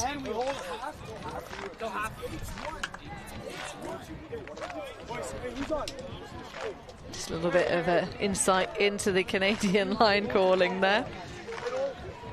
But the sun is out. The wind conditions have started to vary more, but in terms of dropping, Benji, which is allowing us a little bit more of those expansive shots across the field, which I love.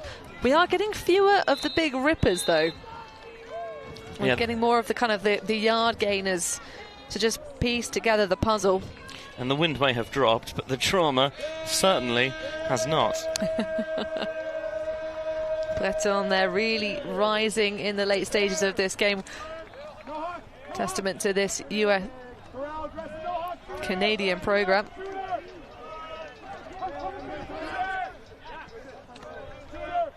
But of course the Italians will not give up until they're finished. PV with another golden egg down the far sideline, but the pressure from Carter Beyer, who I'm trying to think if he's not been on for the last, I don't know, 7 points, 8 points. It feels like every time you look up, Beyer's making a play.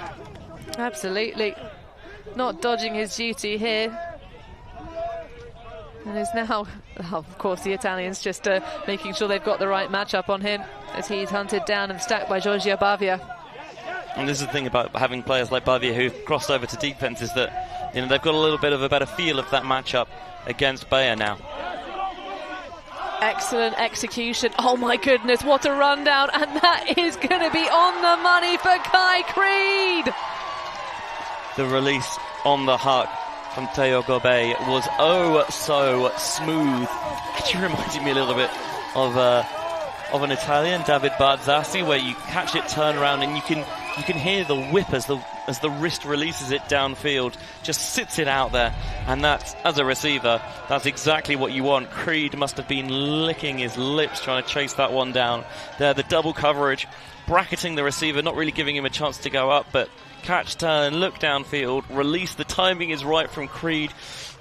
Goes quite central as well, doesn't angle that run too much, so he gives the thrower a nice big target to aim at, and cuts across the line a little bit just to shield the defender away, make sure that Fabrini is sealed out of the play, and then lauds the applause of the Canadian fans in the stand behind that end zone. Here we go. Hey. Well, from Marble Furnace, although it's also considered Ohio and Vancouver hometowns, he's only been actually taking his ultimate particularly seriously for 1 year, has Kai Creed. He's been around the scene for sort of a total of 3. So he started throwing because his dog kept destroying tennis balls. That's how he got his disc skills, but that one was just a straight rundown. Superb work for the number 7. Seems like that dog knew what it was doing. I mean, we have had at Junior Championship opening ceremonies Frisbee dog displays. There are so many different flying disc disciplines which the WFDF take care of. But can the Italians take care of these last couple of points? They are running out of points on the scoreboard to get breaks in. That one's going to hit the deck. Just the frustration on that release from Davoli. You can see the window, but it's a real daisy cutter. Well, we've had these pitches freshly mown. We have. I'm so impressed at how green they are, considering the duty. This hasn't been rested at any point this showcase field. But Beyer hasn't been rested either. Beyer now all the way around. Nice find for Walker. Huge effort. Davia knows that they have to get it back, that 1 second effort. But all calm for Carter Walker. Yeah, good adjustment, because he could tell that actually I'm not going to be able to get this first time round, so he was able to just to stop himself in time and get himself another opportunity. Thiago Bay pops that one up. The just about rises for Beyer. Now into the path of Le Marois. Natalia looks across towards the break side. Cochrane now. Player who we said the name of very frequently in the early stages, now coming back to join the crew later on.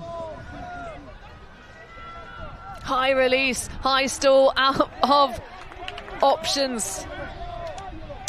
You may as well give somebody a shot if you can, but just hung it up there, and the only person waiting for it was in an Italian azure jersey.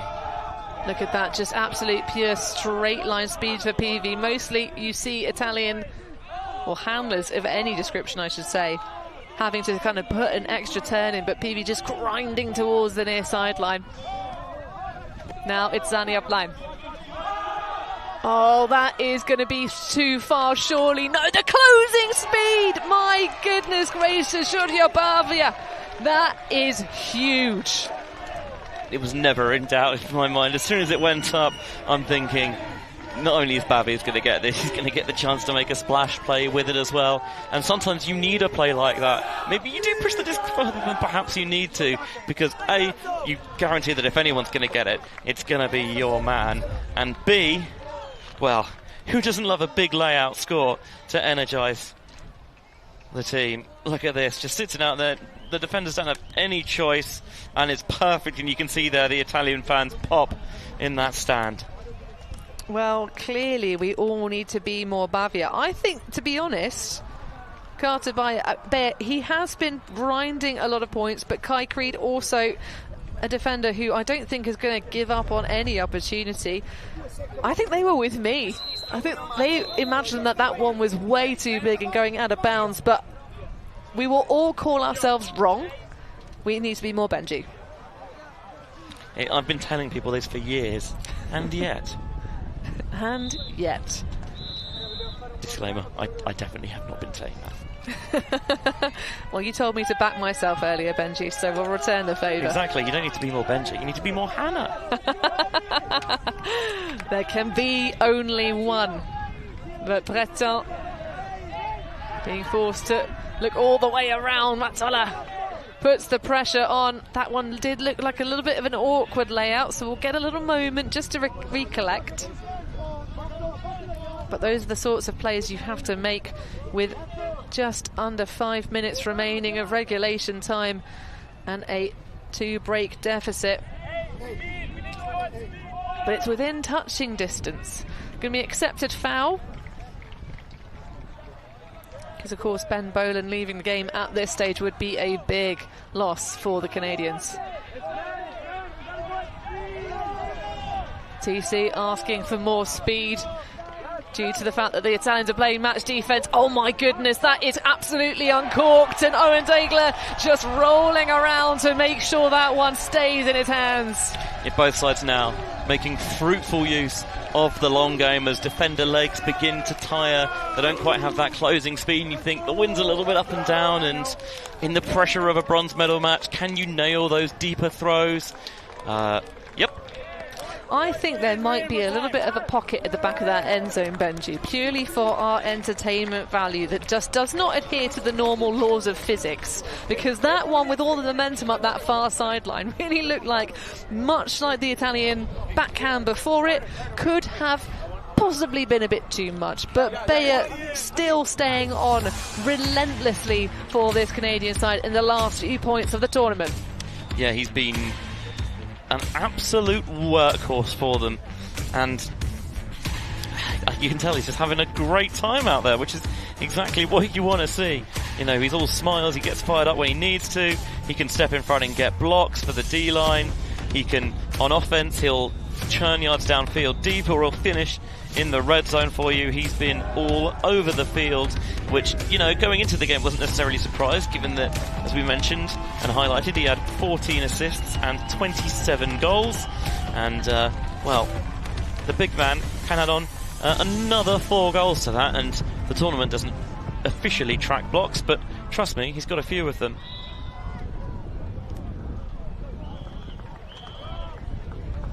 Well, not long left to go now. Carter Bayer really enjoying himself out here. And that's, again, last game of the weekend. You've got a big support that have come a long way to watch you as well. It's always great to see the travelling friends and family that make their way all the way out to this, and whether it's here in Birmingham, whether it's in Wrocław like it was 2 years ago, Nottingham last year, or Spain as it will be next year, which a week of Ultimate in the Spanish sun, sign me up. I can't wait for that already. That's going to be the World Under-24 Ultimate Championships, and I would bet my money on a fair few of the lads out here for both sides making teams that these nations send to those. We've already seen on many of... Oh, that was very nearly perfection. Just about bounces off the turf. I mean, it's still not a great position for Italy, let's be clear. On a flat field, because actually we haven't even talked about this. There's a drop in the end zone. Well, what a gift for the Canadians. That one's going to hurt.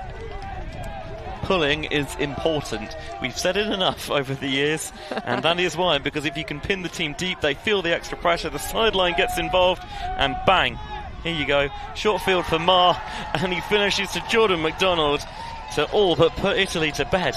You cheeky monkey. That was absolutely ridiculous, the final release on that one.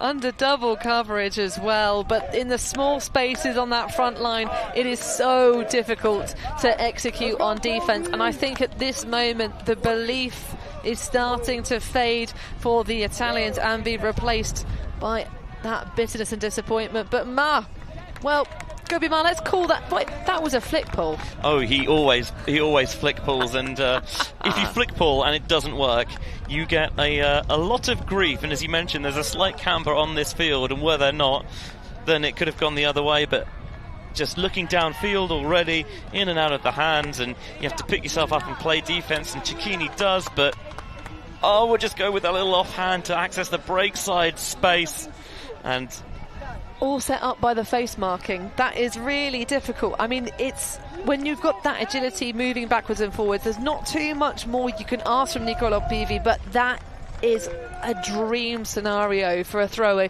You've got a height advantage for your target. The defender is not looking at you. And we're going to get another look at one of those flick pulls that makes it a very respectable distance. Colby.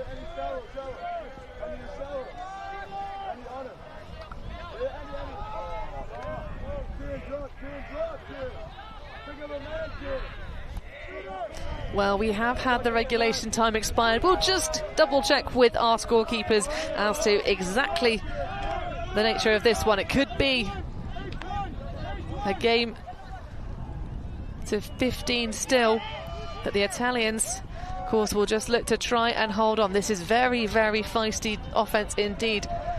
It seems to have invigorated them, knowing that this game could soon be over. Their tournament could be ended and them not go home with a medal. Laffy. Flirting with so many fakes, waiting for such a while, but delivering on that front line. Mattia Geli with what could be the last Italian score of the game, Benji. That's the first part of the equation for the Italians. You've got to get that first hold in.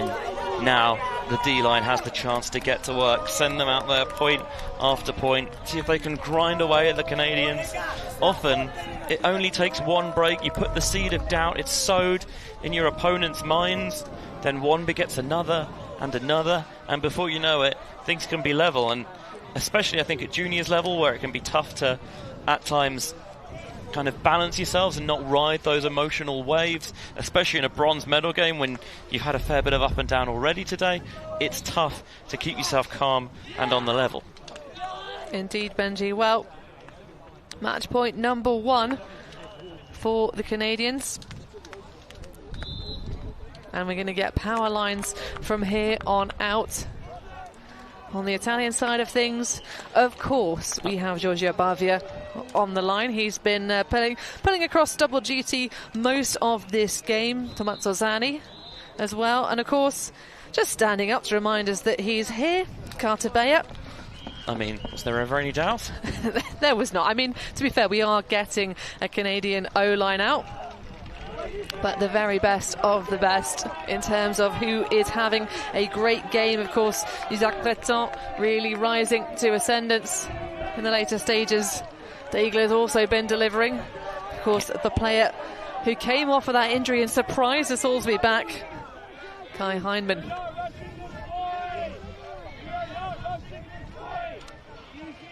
Motura, with his father watching from the sidelines, making the journey across.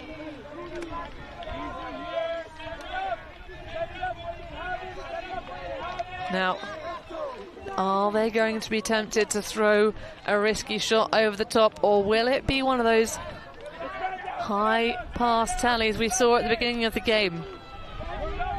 Just looking to keep things simple and smooth out here. Heinemann. Oh, that must have gone through his mind, seeing Chen in acreage on the far sideline, but Laffy, and of course, who else but Bavia working in the deep space. That one, though, just the wrong hand position underneath it for Isaac Breton on the upside down throw. Couldn't quite get enough revolutions to sit that one in the air for a little bit longer and give Breton a chance to properly get himself set. So this for the first break of many needed in a row. Laffy has Matzola underneath. Now just trying to, again, much like the Canadians did, keep things easy if they can, but of course having to go against the toe-to-toe top set of Canada. Olivieri finds Laffy. Of course, we're used to hearing some of these surnames in the seniors divisions for the Italians, but Olivieri opens up the deep side of the field and throws a monster killing to Bavia. I mean, talk about throwing somebody open. That is a ripe, juicy peach of a throw. He just sees the space on the soft side of the end zone and has a look and thinks, yeah, go on then. It's a bronze medal game. Got to kind of finish it in style, leave it all out there. There's no point dying wandering, and this is all faith. Back yourself with the wind a little bit reduced. That blade takes it over the stack. It leaves Ben Boland out of position, and Bavia, I mean, is such a tempting target that you almost always want to rip it to him. Well, many an athlete during the course of this championship, Benji, has thrown a high disc that has seen them come a little bit unstuck. That one less impacted by the wind, but just really asking so much of Breton to rip it down. Interestingly, Canada have rotated some players through that O-line, so I think maybe giving some players a break. You don't want to keep the same players out there if they give up another break, because then their confidence begins to waver. If they do, it means that you can get some of your O-line players out a little bit fresher again. Line management at the end of games is something where coaching is so important. A huge pull from Italy to start. Well, it's not players that have been quiet for the rest of the game either. Van den Driesen coming on to add to the handler set. Certainly somebody we've been talking about during big stretches of this bronze medal match. But foul will be discussed. It's been a while since we've had any calls, Benji, which has been nice to see. We'll get another look at it once we've queued it all up. Okay, and what's your perspective? He throw and then I toss it. We can go to watch. If you can get it sorted in the next 20 seconds, you can. Turn. Okay, retract. All right, retracted. What a tease! By the looks of things, there has been obviously a very audible reaction on this sideline. Okay.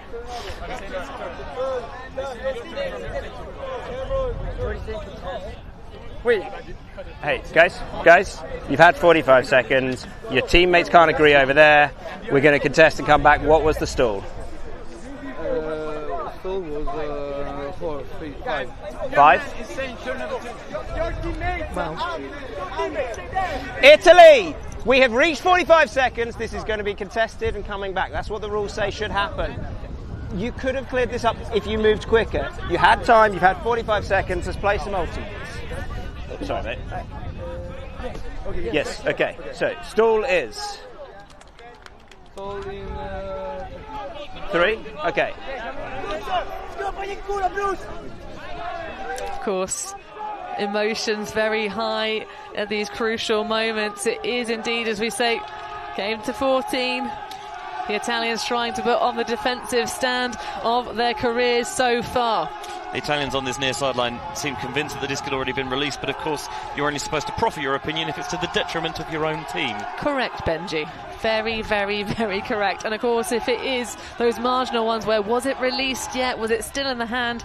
If it's still in the hand, it forms part of the player and therefore is indeed a foul. And it was so close to whether he'd released it in time. Oh, absolutely. Remember, still, you have to credit Manuel Bruini, for knowing exactly where that release point was going to be. Certainly, I did not have the same certainty about it that the Italians seem to. They've gone right the way to their own back line. Well, talk about confidence. Real own territory affair. And they're all in it. There is no, in fact, there's only one player who's escaped out, and it's Chen, who's now so well separated downfield. Foul as the cup runs through, because of course one of the players you really need to stop from being able to launch it is Ben Boland. Yeah, Zani's trying to run through to get into that lane downfield and catch up, and as he's doing so, he's got Boland as he's going for the wind-up.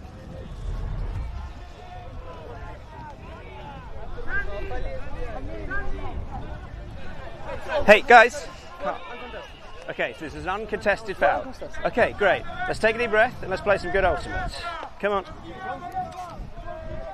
can see that frustration from the early portion of the game starting to rise once again. Bayer on the far sideline. Back to Boland. Inside and through. Oh, that's a big explosive layout just to make sure. And he needed it because I don't think he'd have got it otherwise. Absolutely. Coton is there available. But now really starting to try and put the pressure on. A big pack of athletes, and it still falls into the hands of the Canadians. Oh my goodness, well that's a shot, and it's taken away by the defence. Giorgio Bavia underneath, denying Carter Bayer. In the end it won't matter, but I think some of the Italian sideline were thinking, I don't know if anyone else touched that, and he caught his own throw.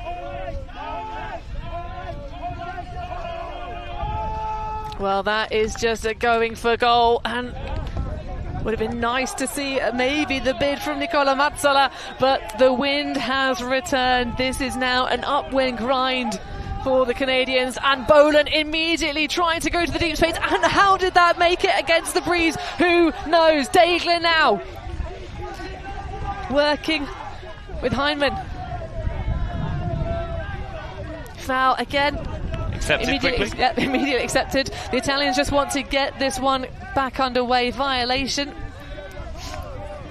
Maybe a little bit over eager to get going there. Oh yeah, I mean this is the match point for them, and a drop, but there's going to be calls, a strip. And unsurprisingly, we're getting a lot of feelings on the sidelines. Yeah, it's beginning to boil over a bit now. Or a foul. Because it's a strip. Sorry, this player was in the field of my view on this play, so I don't have perspective. Then I'm 100% saying, I put the hand before, you put the hand on me, you felt my hand. I didn't touch your hand. You guys, your hand. Can we just take this down a notch? I can't take it, but I already contacted the Spitz board. They're making the same calls at the late game. I'm just telling them to be fair. Okay. It sounds like we're not going to change our calls. It sounds like we're not going to change our mind, okay? Yeah, we're not retracting. That's crazy. Okay. He is keeping his foul call. Excuse me. He's keeping his foul call, yes? Yeah. And you don't agree? No. This is contested. This is the rule for this. We're going to send it back to where we can agree, okay? We're on 6, yeah? In agreement that we're on 6?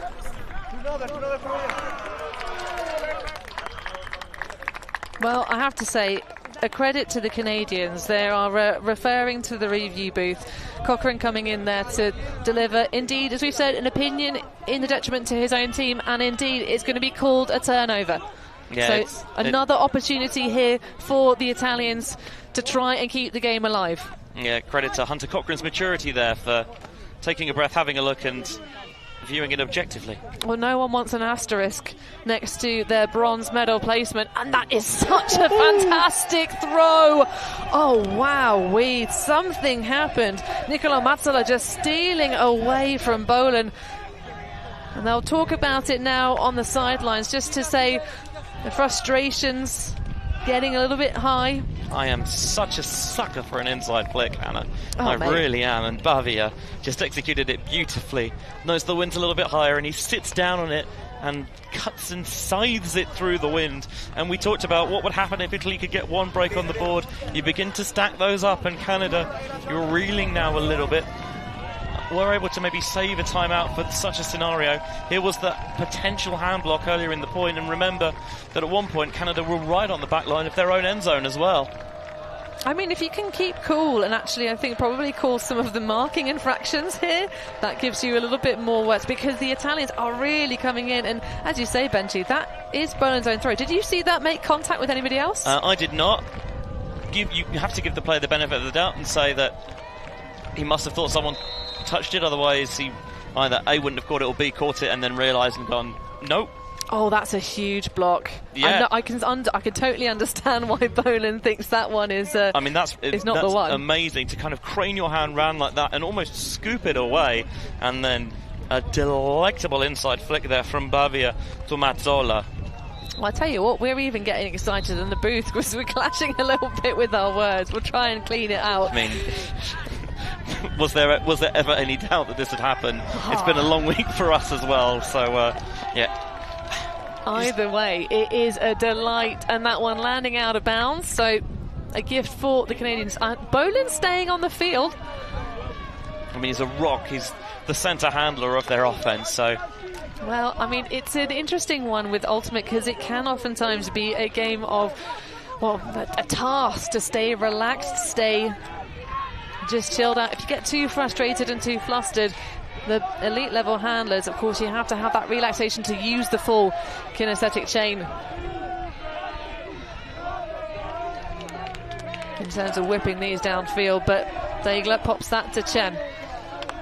Carter Bayer just gently jogging around the backfield, waiting for his moment of opportunity. Bohlen now taking on Mazzola. We have a couple of match markers, and he gets one of them. That one through. Oh, that little moment where Laffy must have thought he could have snuck and caused an issue. Bayer. Back to Daigle. And Reichura. Big power thrower in that 91 shirt. Now, Heinemann. Pops back. Really great active mark from Pericoli. And that one, thankfully, does make it across, because that may have been intended for Daigle, but there is Breton there just to make the recover. I'm sure Reichura will always say that was his intended target. But the Canadians really being slowed to almost a standstill. 21 passes so far.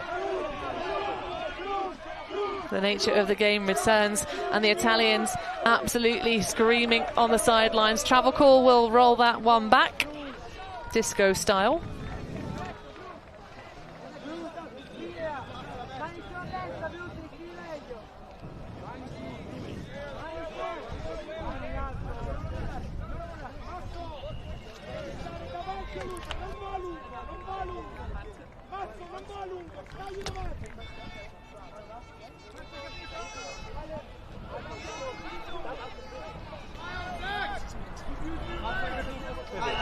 Okay, so we're calling travel.